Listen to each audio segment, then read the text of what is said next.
Je m'appelle Anaï Gajardo et je travaille à Terre des Hommes Suisses. Je suis spécialiste en éducation à la durabilité. Aujourd'hui, en fait, j'aimerais vous parler d'une photo en particulier que j'ai prise dans une petite localité près de la frontière du Bhoutan, où on travaille en partenariat avec une association locale qui s'appelle Rural Aid. Cette association, elle a pour but de fournir une éducation de qualité aux populations les plus marginalisées et vulnérables de cette région, en particulier les enfants des familles employées dans les plantations de thé, les tea gardens. Les conditions de travail et les conditions de vie, en fait, dans ces plantations sont extrêmement difficiles et précaires. Les taux de morbidité et de maladie, ils sont en fait beaucoup plus hauts que la moyenne, notamment à cause de la dureté du travail, de l'exposition aux pesticides, mais aussi de plus en plus à cause des aléas climatiques qui sont dans cette région de plus en plus récurrents. L'accès à l'éducation, il n'est donc pas garanti pour les enfants, qui sont souvent amenés à travailler dans ces plantations et vont abandonner leur scolarité. Il y a de nombreux cas d'exploitation infantile, de traite d'êtres humains et de trafic d'organes, car les familles qui travaillent dans ces plantations sont en fait parmi les plus pauvres et les plus exposées à des violations de leurs droits.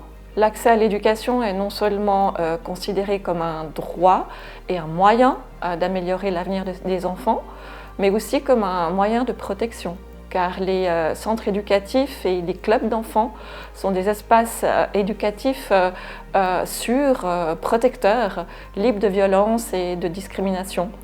Sur cette image, vous voyez un groupe d'enfants d'un child club. C'est des espaces d'éducation non formels où les enfants les plus vulnérables de la communauté ont accès à des activités pédagogiques qui sont interactives, qui sont basées sur leurs droits et qui leur offrent un peu de moments de répit. Et j'adore cette photo, car elle exprime en fait un moment de joie intense. Les enfants, vous le voyez, ils sautent de joie. On voit cette salle de classe où sont exposés des dessins, où les enfants ont illustré avec beaucoup de créativité des pistes de solutions. On défie qui sont les leurs dans leur quotidien.